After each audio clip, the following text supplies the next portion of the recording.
How's it going, everybody? Welcome back to 2A News Now. And I hope everybody's doing well. And I really do appreciate everybody taking their time tuning in to today's video. A Camp Pendelton Marine who made and sold dozens of ghost gun short-barreled rifles has been sentenced to 3 years in prison.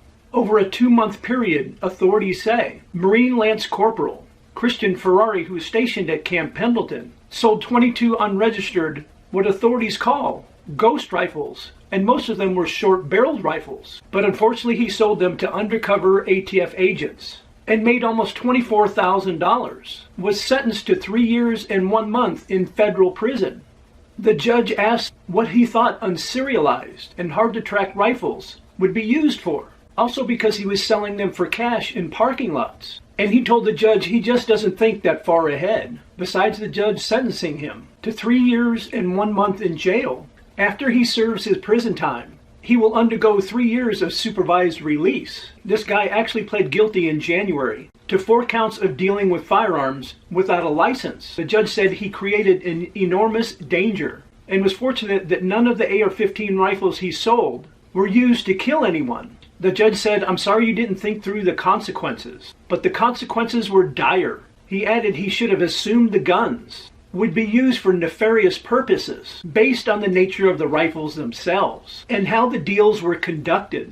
The judge said he made an impulsive, stupid decision. The defendant told the judge he was remorseful for his actions and knew what he did was wrong. He said he realized how stupid it was. His attorney said that his client's actions were largely fueled by untreated attention deficit hyper disorder, or ADHD. The defendant enlisted in the Marine Corps in 2020, and when he was arrested, he was a rifleman with the 1st Marine Regiment.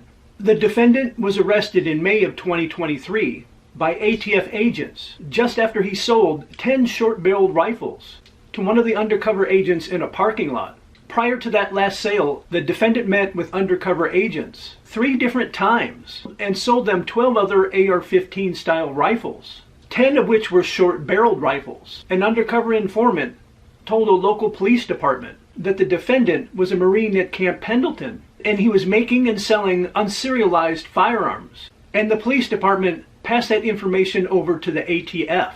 And during the 3rd meeting with undercover agents, one of the agents told the defendant that the guns that they were purchasing would be transported to Northern California and would be used to protect illegal marijuana grow sites. Also during that same meeting, one of the agents said he wanted to buy 10 more rifles for an associate in Mexico. And according to prosecutors, neither of those statements made a difference to the defendant. The assistant U.S. attorney wrote in the sentencing documents that the defendant had overwhelming indications that the privately made firearms he was manufacturing and selling were likely being bought and used by criminals, and that the firearms would likely be leaving the United States into Mexico.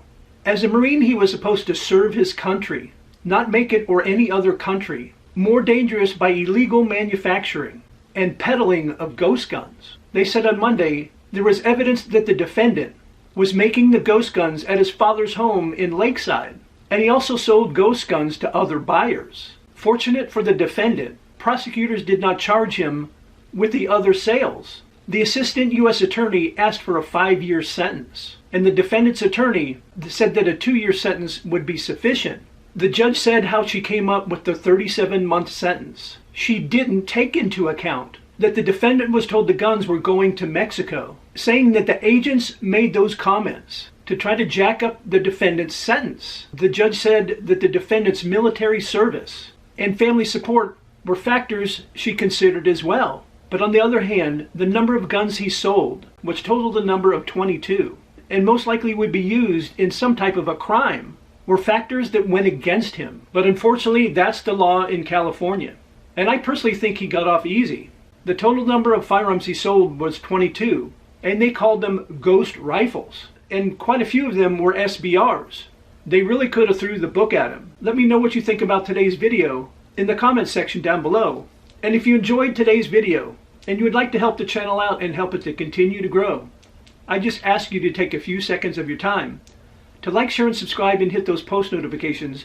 I really would appreciate it. And I invite everybody to come back and watch my next video.